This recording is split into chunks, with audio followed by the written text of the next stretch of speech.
breaking news. I'm excited. Deebo Samuel has officially signed to stay with the San Francisco 49ers for at least the next 3 years, according to Adam Shefter. So here are the details of the deal. 3-year deal, $71.55 million, 58 of which are guaranteed. This is definitely one of the most uncomfortable holdouts, or hold-ins, I should say, of the offseason. DK really didn't make it as uncomfortable for the Seahawks. AJ Brown obviously got his way very early on and getting traded to the Eagles.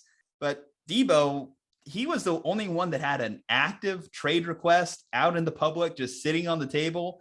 And there was a lot of questions on how this was going to play out coming into the season. What we have finally some resolution, and hey, you see the fanhood in the background here, you see the Niners banners. So I can't credit the guy enough for the playoff run.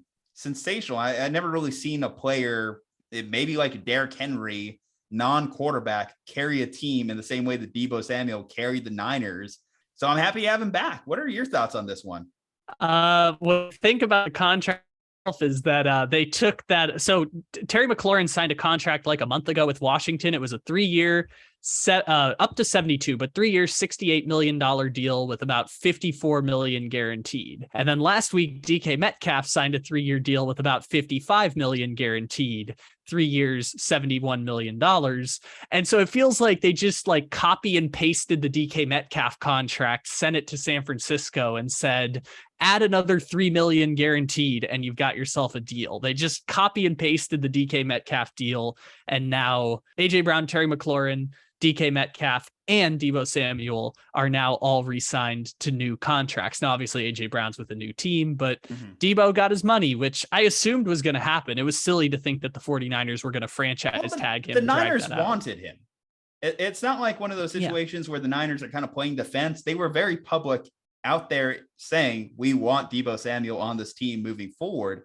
The thing about the trade request that always kind of shook me and was just kind of off is it seemed to be a little bit over this dual threat type thing that Deebo's been doing for the Niners over the last couple of years. So I don't know if there's going to be even more details behind the scenes of maybe I'm going to take less snaps at the wide back position or how Kyle Shanahan uses me, but they got it done, which I find that much more impressive. If it was just a dollar amount, then I don't think it would have gone as far as it did. I think the Niners were very willing to sign him, but maybe it was just waiting to see what the market dictated. Like you see the DK Metcalf deal, like you say, copy and paste it.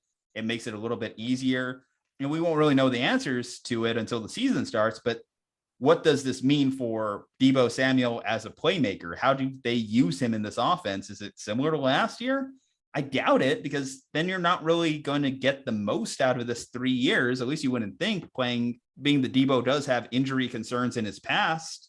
It's interesting. It depends on whether you think that Deebo Samuel is a true wide receiver one without his running ability, which I assume the answer is yes. I don't know if it makes him the super threat receiver that's going to make him one of the top 15 picks in fantasy football this year. But I think that Deebo Samuel works really well into that 49ers offense, regardless of how they use him. And we know how much Shanahan likes motion offenses.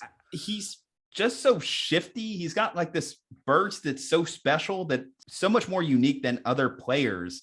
I think you just can't write jet sweeps out of the offense because Deebo wants to be less of a ball carrier, because that's part of what made the Niners offense so damn special. And maybe you're looking at what Trey Lance is going to do this year, and you're hoping that it's a different offense than what you had with Jimmy Garoppolo. Maybe you can use him more as a wide receiver since you don't necessarily have to cover up some of Jimmy Garoppolo's shortcomings. Maybe that's part of the logic. I don't know. Maybe Deebo went into training camp, saw Trey Lance this year, and was impressed enough to sign this contract. It's very hard to say what was the separating factor from a couple months ago and today and getting this contract done, because at 71 million, 3 years, what is that?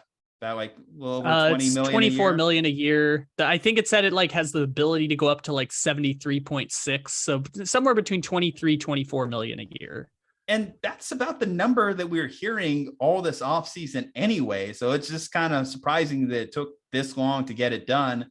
But what I will say about the Niners, and certainly the John Lynch and Kyle Shanahan administration, is they're really great at keeping stuff behind closed doors. The George Kittle stuff didn't really leak out until his contract came to be. Other huge contracts that they have signed in the past, when they got the Jimmy Garoppolo contract done, and certainly even the Jimmy Garoppolo trade, it just kind of came out of nowhere. And this Deebo Samuel news, to me at least, kind of came out of nowhere. So I'm thrilled about it. I'm happy about it. This is just what I want. Less drama for my team. So let's rock and roll. Deebo Samuel's back. High expectations. Expect him to be similar to the same type of player he was last year. How his role in the offense is going to shift is going to be one of the biggest things that I'm going to spotlight early on in the season. Slumpbusters, what is your reaction? What are your thoughts? Was this the right contract to give Deebo Samuel? What do you think his role is going to be this coming season? Let us know below. Leave a like on this video, subscribe to the channel. From Juju Talk Sports and Kyle Ledbetter, stay safe, happy, and healthy. We will see you next time.